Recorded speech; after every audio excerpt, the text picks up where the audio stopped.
Na verdade, o Pelé calado é um poeta, né? O Pelé a gente já sabe que ele só fala merda. Eu não bebo, não fumo, não cheiro, não dou e não roubo. Minha parada é mulher, então qualquer parada errada tem uma mulher no meio. Afonso Alves, um atacante convocado por Dunga, acha Romário preguiçoso.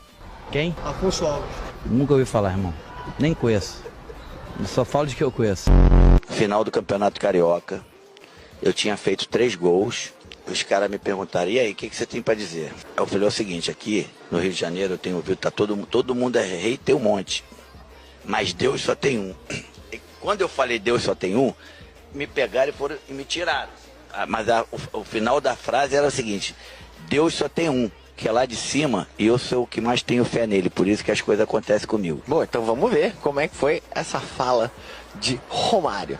Mas Deus, agora ele sabe quem é. Eu sou o Romário, sou Deus, eles sabem disso, tem